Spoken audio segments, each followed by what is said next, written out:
Okay mga kataktikal, this is Machete. Ngayon, pag-uusapan natin, kasi marami nagtatanong sa akin sa aking mga videos tulad nung in-upload ko na paano magdala ng firearms na naka-outside waistband. May tanong dyan kasi isang ka-gun owner natin, authorized ba tayo na magdala ng naka-outside waistband o inside waistband? Pag-usapan natin ngayon. Kasi ngayon, meron ang batas na bago dito sa internet, Supreme Court e-library. Makabasa natin to. Ang kanyang pamagat ay Philippine National Police at ito ay ginawa noong April 17, 2018 o nailabas. Revised implementing, ito mabasa natin to nasa Google naman to, makikita natin, no? Ito babasahin ko lang muna. Revised Implementing Rules and Regulation 2018 of Republic Act number 10591. Ito yung batas para sa ating mga gun owner, no? Na-revise siya noong April 17, 2018. Sabihin, may dating batas na may binago sila, katulad nung napag-usapan natin ngayon na yung sa pagdadala ng baril. Sabi ng concealed carry, no? Kasi noon maraming lumabas na videos noon about sa pagdadala ng baril. Sinasabi nila na pwede magdala ng baril basta lang naka-concealed at hindi nakikita. Siyempre pag concealed, pag sinabi concealed, is refer to na hindi siya makikita ng ating mata. Yun yung dating usapan at dating iral na batas noon. Ngayon marami na naguguluhan, siyempre sa dahil batas na nagawa at na-evolve yung batas o nababago, and siyempre hindi naman natin alam lahat yan. Kasi siyempre kung hindi tayo magsa-search, kung hindi tayo magtatanong, hindi natin malalaman yung batas na yan. At kailangan talaga nating alamin kasi unang-una ay mahirap yung sa ating mga gun owner, nagdadala tayo ng baril, may bagong batas para na pinairal na hindi natin alam yung dating iniral na batas ay nabago. Tulad nito, na-revise siya noong 2018. Itong pinag-usapan natin ngayon ay tungkol sa concealed carry muna, ano? Kasi ito yung mas popular na laging pinag-uusapan. Ngayon, sa batas na to, babasahin natin yung nasa 3.13, no? Nakalagay dito is concealed carry. Kaya natin, no? Refers to the practice of carrying firearms in public in a concealed or hidden manner such that for handguns, it must be encased in a hand luggage such as clutch bag, belt bag, gun case, or the like. And for rifles, sa mga rifles nito, no? And shotguns are categorized as small arms. It must be cased and secured inside the vehicle. Ayun, malinaw naman siguro, kahit siguro naman na wala masyado tayong pinag-aralan o hindi na malalim na English ito, no? Naintindihan ng gun owner natin. Sa aking pagkakaintindi, mga kataktikal, ay sa aking pagkakaintindi, no? Kailangan kung magdadala ka ng pistol, ay kailangan naka belt bag. Nakita nyo naman, o narinig nyo naman dito sa binasa ko. Kumbaga self-explanatory na itong bagay na to. Kasi madali naman siyang intindihin. Kung nasanay tayo doon sa batas natin na IYB tayo, outside waistband carry, na kailangan naka-belt bag. O kaya naka-luggage o clutch bag. Wala dito nabanggit kasi na naka-holster. Siguro kung sinabi na pumayag ang na naka-holster, maaari pa nating masabi na maging alibay na pwede tayong mag-holster na naka-66 sa baywang. Kaso, ang nakalagay kasi dito sa binasa natin is naka-belt bag and naka-luggage or clutch bag. No? Narinig naman natin, no? Para sa akin, no? Baguhin natin yon. Kasi tayo ay binigyan lang ng mga pribilehiyo humawak ng baril. Kaya sa privilege na yon ay may batas tayong pinairal na dapat tayong sumunod. Alam ko yung mga reason ninyo kasi ako nagdadala rin ako ng baril. Kaya tayo nagdadala ng baril para protektahan yung sarili natin. And for comfortability, syempre, marami tayong tanong sa ating isipan na kuro-kuro. Paano kung, syempre, kung ikaw hold upin, nakalagay sa bag yung baril mo. Syempre, inuuna ng mga hold upper niyan is bag, lalo kung nakamotor ka. And then, sadly, nandun yung ating pistol na pamprotekta sa sarili natin.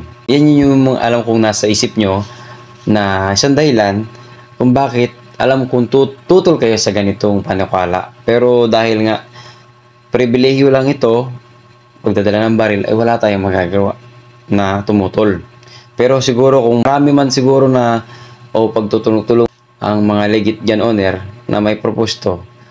Pero minsan kasi yung iba nating ka-gun owner ay minsan nagiging nagiging astig sa pagdadala ng baril.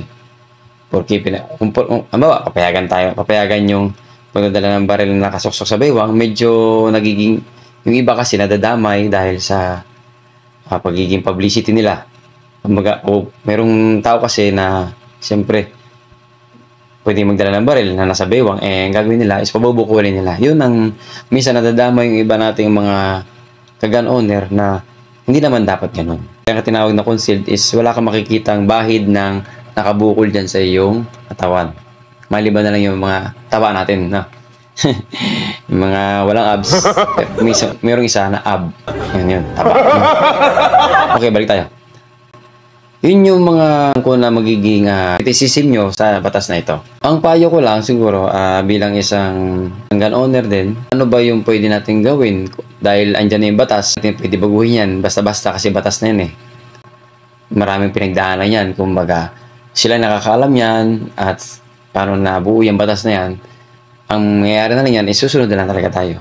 Ako bilang isang gun owner, gusto ko na i-share na lang sa inyo ano ba yung dapat natin gawin. Ganito na lang.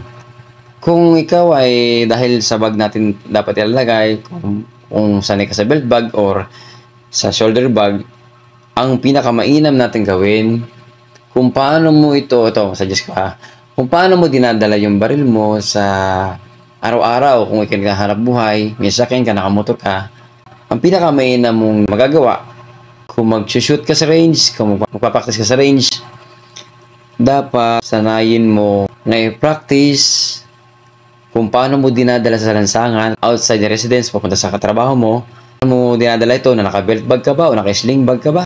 Ganun mo practicein sa range. Suggest ko. Ano yung bag na dinadala mo pagka lumalabas ka? Ganun din yung bag na dadali mo sa range, practicein mo yun. Paano mo siya mabubunot na mabilis? Paano mo siya i-execute? Kasi kailangan natin ng muscle memory. Hindi lang porque may baril tayo, dun lang tayo. Kailangan natin practicein. Kapag kahit magaling na, kahit expert na, kahit sa anong bagay, kung hindi na pa-practice, hindi na ensayo, mawala at mawala yan. Kahit pag ano kagaling ka na sa sports na yan o ano man larangan na yan, kung hindi ka nagpa-practice din, o hindi ka nagpa-practice, hindi ka nagsasanay, paminsan-minsan, mawala at mawala yung galing mo na yan. Kaya ang mahalaga dyan, kaya ang suggest ko, practicein nyo sa range, pumuputok kayo sa range, dalhin yung bag nyo dinadala araw-araw.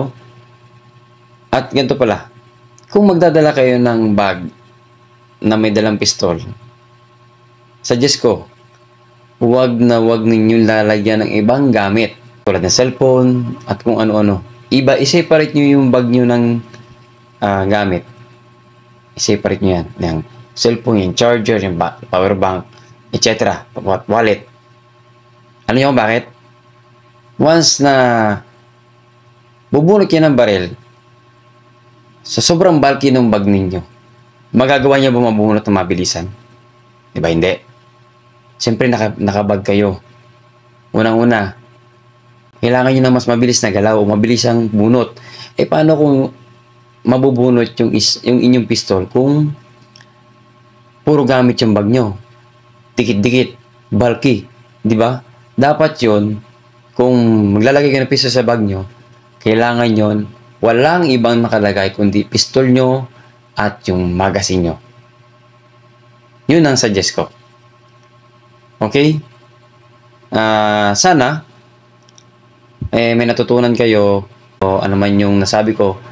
At kung may suggestion kayo o may tanong kayo, pwede nyo pong i-type dyan sa video na to para at least kung may mali man ako nasabi ay pwede nyo pong itama. Tayo naman po ay hindi eksperto pero pwede po natin na yung mali ko at mali ng iba ay matutunan natin o ma-evolve natin para maging tama.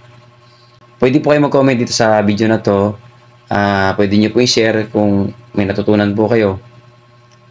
At least yung iba na hindi nakakaalam ng batas na to sa pagdadala o concealed carry, malaman nila na bawal na pala yun o bawal pala yun. Kailangan natin itama yung mali, no? Para sa atin mga ka-gun owner. Kung may nakita mo kayo maganda, is accept nyo. Kung may nakita yung mali, is huwag nyo pong i-accept. Yun lang po. Maraming salamat mga tactical at ito po yung sinishare ko bilang isang gun owner. Gusto ko siyempre na may matutunan yung iba nating kasama na baguhan lang sa pagbabaril.